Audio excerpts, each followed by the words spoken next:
SIR নিয়ে গতকাল supreme কোর্টে নজিরবিহীন নির্দেশের পর আজ প্রধান বিচারপতির নেতৃত্বে 1 ঘন্টারও বেশি সময় ধরে বৈঠক হয়।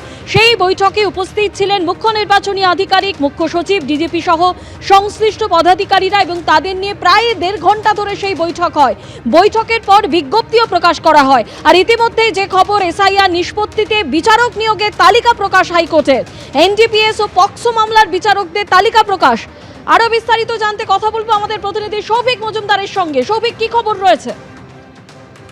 দেখো, কলকাতা হাইকোর্টের তরফ থেকে ধাপে ধাপে এই তালিকা প্রকাশ করা হচ্ছে। এখন প্রথম যে তালিকা প্রকাশ্যে এসেছে সেখানে বলা হচ্ছে যে স্পেশাল যে বিশেষ আদালতগুলো রয়েছে, যেখানে এনডিপিএস অর্থাৎ মাদক মামলা, এছাড়াও যে পক্সো মামলা এবং অন্যান্য বিশেষ যে আইনের অন্তর্গত যে মামলাগুলো আছে, সেখানে যে বিচারকরা, মাননীয় বিচারকরা বিচার প্রক্রিয়া সংগঠিত করেন, সেই বিচারকদের একটা তালিকা, প্রায় 95 জন বিচারকের তালিকা, সেইটা কিন্তু প্রিন্সিপাল সেক্রেটারি জুডিশিয়াল ডিপার্টমেন্টকে পাঠানো হয়েছে, অর্থাৎ রাজ্য সরকারকে কলকাতা হাইকোর্টের তরফ থেকে পাঠানো হয়েছে। এবং সেই যে বিজ্ঞপ্তি, সেখানে বলা হয়েছে যে অবিলম্বে এই আধিকারিকদের যেন এসআইআর প্রক্রিয়ায় নিয়োগ করার বিষয়ে উপযুক্ত যা ফর্মালিটিস আছে, যা নিয়ম রয়েছে, সেই মোতাবেক রাজ্য সরকারের তরফ থেকে যেন বিজ্ঞপ্তি জারি করা হয়। সেই মর্মেই কিন্তু এই চিঠি, এই তালিকা কলকাতা হাইকোর্টের তরফ থেকে পাঠানো হয়েছে। তুমি জানো যে গতকালই সুপ্রিম কোর্টের তরফ থেকে যে নির্দেশ দেওয়া হয়, সেই নির্দেশে বলা হয়েছিল যে আগামীকাল অর্থাৎ আজকে কলকাতা হাইকোর্টের মাননীয় প্রধান বিচারপতি, তিনি মুখ্য নির্বাচনী আধিকারিক, ডিজি সহ মুখ্য সচিব সহ একাধিক যারা উচ্চপদস্থ কর্তা রয়েছেন নির্বাচন কমিশন এবং রাজ্য সরকারের, তাদের সঙ্গে বৈঠক করবেন এবং বিচার বিভাগকে সক্রিয় করে যারা বিচারক রয়েছেন বিভিন্ন আদালতে, সেই বিচারকদের দিয়েই, বিচারকদের তত্ত্বাবধানেই কিন্তু এবার এই এসআইআর এর বাকি কাজটা সংগঠিত হবে। সেই মোতাবেক আজকে তুমি দেখতে পেয়েছো যে বেলা 2:30 থেকে প্রায় 4টে পর্যন্ত এই 1.5 ঘন্টা সময় সেখানে কিন্তু কলকাতা হাইকোর্টে মিটিং হয়। এবং সেই মিটিং এর পরেও আমরা দেখতে পেয়েছি যে কলকাতা হাইকোর্টের মাননীয় প্রধান বিচারপতি, তিনি ভার্চুয়ালি তিনি কিন্তু বিভিন্ন ডিস্ট্রিক্ট জজদের সঙ্গে মিটিং করেন। এবং তারপরে আমরা দেখলাম যে এই যে বিজ্ঞপ্তি, সেই বিজ্ঞপ্তি জারি করা হয়েছে। ফলে এইটা মোতাবেক এখন থেকে প্রাথমিক পর্যায়ে আপাততভাবে প্রায় 95 জন আধিকারিকের একটা তালিকা, অর্থাৎ বিচারকের তালিকা, সেটা প্রকাশ্যে এসেছে। এবং বলা হয়েছে পশ্চিমবঙ্গ সরকারকে যে উপযুক্ত যে বিজ্ঞপ্তি রয়েছে, সেই বিজ্ঞপ্তি প্রকাশ করতে, যাতে এই মাননীয় বিচারকদের এই এসআইআর প্রক্রিয়ার সঙ্গে যুক্ত করা যায়। সোনালী। সৌভিক, তুমি আমাদের সঙ্গে থাকো। যে খবরের দিকে আমাদের নজর রয়েছে, এসআইআর নিষ্পত্তিতে বিচারক নিয়োগের তালিকা প্রকাশ হাইকোর্টের, এনডিপিএস ও পক্সো মামলার বিচারকদের তালিকা প্রকাশ। তালিকায় আরও অন্যান্য মামলার বিচারকরাও। সোমবার থেকে কাজ শুরুর নির্দেশ হাইকোর্টের। গতকালই সুপ্রিম কোর্টের নজিরবিহীন নির্দেশ এবং তারপরেই আজকে হাইকোর্টের প্রধান বিচারপতির নেতৃত্বে 1 ঘন্টারও বেশি সময় ধরে বৈঠক হয়। যে বৈঠকে উপস্থিত ছিলেন মুখ্য নির্বাচনী আধিকারিক, মুখ্য সচিব, ডিজিপি সহ সংশ্লিষ্ট পদাধিকারীরা। এবং সেই বৈঠকের পরই বিজ্ঞপ্তি জারি করা হয় এবং যে বিজ্ঞপ্তিতে বলা হয়েছে ইতিমধ্যেই বিচারকদের নামের তালিকা প্রকাশ করা হয়েছে। এসআইআর নিষ্পত্তিতে বিচারক নিয়োগের তালিকা প্রকাশ হাইকোর্টের, এনডিপিএস ও পক্সো মামলার বিচারকদের তালিকা প্রকাশ। তালিকায় আরও অন্যান্য মামলার বিচারকরাও রয়েছেন। সোমবার থেকে কাজ শুরুর নির্দেশ হাইকোর্টের। রাজ্যের বিচার বিভাগীয় সচিবকে চিঠি হাইকোর্টের রেজিস্ট্রারে।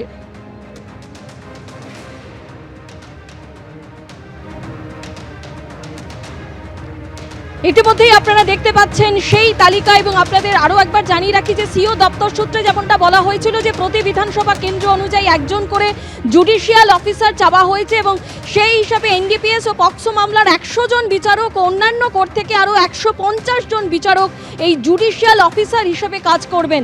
এবং যাদের নাম এই তালিকায় রয়েছে, সেই তালিকা আপনাদের সামনে তুলে ধরছি।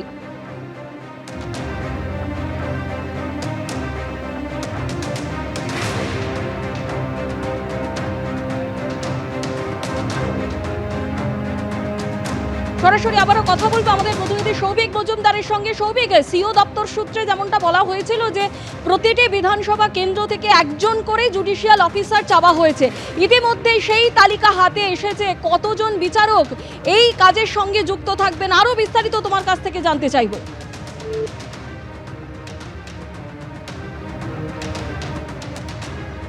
যান্ত্রিক কারণে আমাদের প্রতিনিধির সঙ্গে যোগাযোগ বিচ্ছিন্ন হয়ে গেছে। সেই তালিকা আপনাদের সামনে তুলে ধরছি। আজকে প্রধান বিচারপতির নেতৃত্বে যে বৈঠক হয়, হাইকোর্টের প্রধান বিচারপতির নেতৃত্বে এই বৈঠকের পরেই যে বিজ্ঞপ্তি এবং তারপরে এই তালিকা প্রকাশ করা হয়েছে কারা কারা এই জুডিশিয়াল অফিসার হিসেবে থাকবেন এবং তথ্য সংগ্রহের কাজ করবেন। এবং ইতিমধ্যেই যেমনটা জানা যাচ্ছে, এনডিপিএস ও পক্সো মামলার বিচারক তারা থাকছেন তালিকায়, আরও অন্যান্য মামলার বিচারকরাও থাকবেন।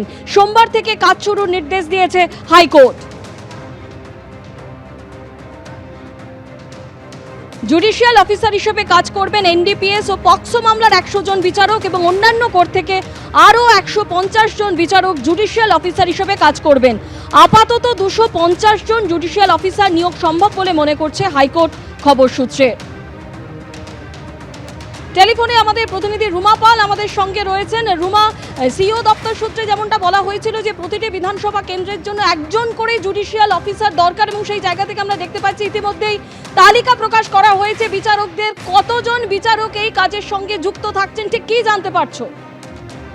দেখো, এখনো পর্যন্ত যেটা খবর যে প্রায় 250 জন জুডিশিয়াল অফিসার দেওয়া সম্ভব এমনটাই মনে করা হচ্ছে।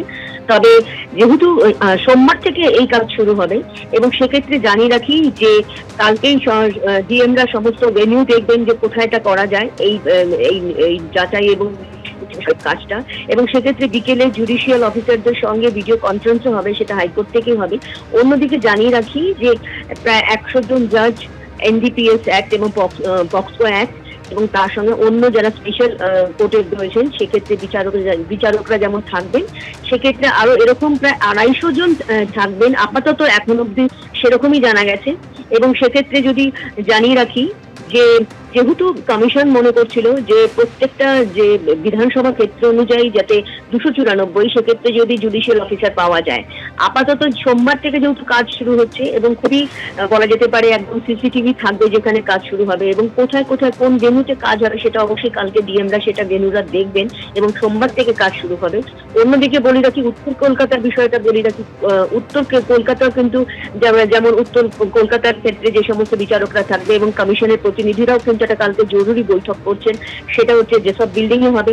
এবং প্রত্যেক জেলাতেই কিন্তু বিচারকদের নিজেদের দায়িত্ব বুঝে নেওয়ার জন্যই নির্দেশ দেওয়া হয়েছে হাইকোর্ট থেকে এবং সেই মেনে কিন্তু কালকে থেকেই শুরু হয়ে যাচ্ছে বৈঠক। এবং যেটা মনে করছে কমিশন যে সোমবার থেকেই কাজটা শুরু হয়ে যাবে, যেহেতু আজকে 12টার পর যেটা স্ক্রুটিনির কাজ চলছিল এইআরওদের ক্ষেত্রে 12টার পর সেটা বন্ধ হয়ে যাবে এবং তার পরবর্তী যে ধাপ ছিল সেটা ছিল ডিও অর্থাৎ জেলা নির্বাচনী আধিকারিক, জেলা শাসকরা যারা রয়েছেন সেটা তারা সেই যাচাই পর্বটা তাদের ক্ষেত্রে তারা করবেন।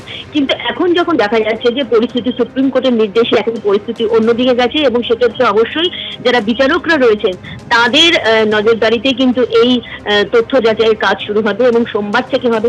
তবে এটা ঠিক 28শে ফেব্রুয়ারি যে লিস্ট বেরোচ্ছে সেক্ষেত্রে একটা প্রশ্ন উঠছে, তখন লিস্ট বেরোবে সেক্ষেত্রে যে সোমবার থেকেই যে কাজ শুরু হয়ে যাবে এবং প্রত্যেকটা তথ্য যে যাচাই করা হবে সেটাও কি 28শে ফেব্রুয়ারির লিস্টের সঙ্গে যুক্ত হতে থাকবে, এটা একটা প্রশ্ন।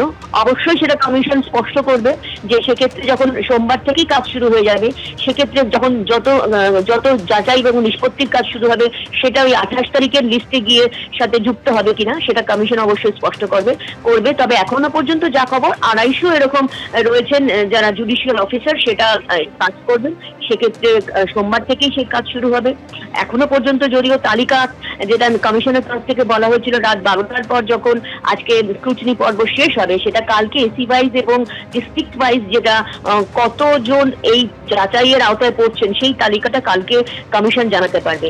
অন্যদিকে এটাও ঠিক এখনো পর্যন্ত যা খবর 45 লক্ষ এরকম যে তথ্য রয়েছে যাদের ডকুমেন্টগুলো চেক করা অর্থাৎ রিচেক করা প্রয়োজন রয়েছে, বেশ কিছু গরমিল ওই সেই তথ্যে রয়েছে, সেই কারণেই কিন্তু এখনো পর্যন্ত সেইগুলো যাচাই পর্বের মধ্যেই রয়েছে। সেই ডকুমেন্টগুলোই কিন্তু যাচাইয়ের কাজ করবেন এই বিচারকরা। অন্যদিকে এটাও ঠিক যে কমিশন আরো ফাইনাল কত লিস্ট হবে কালকেই সেটা জানাবে এবং তার সঙ্গে সোমবার দিন থেকে কিন্তু কাজ শুরু হচ্ছে। রুমা, তুমি আমাদের সঙ্গে থাকো। যে খবরের দিকে আমাদের নজর রয়েছে, আজকে হাইকোর্টে প্রধান বিচারপতির নেতৃত্বে প্রায় 1.5 ঘন্টা ধরে যে বৈঠক হয় সেই বৈঠকের পর এসআইআর নিষ্পত্তিতে বিচারক নিয়োগের তালিকা প্রকাশ হাইকোর্টের। এনডিপিএস ও পক্সো মামলার বিচারকদের তালিকা প্রকাশ, তালিকায় আরও অন্যান্য মামলার বিচারকরাও রয়েছেন।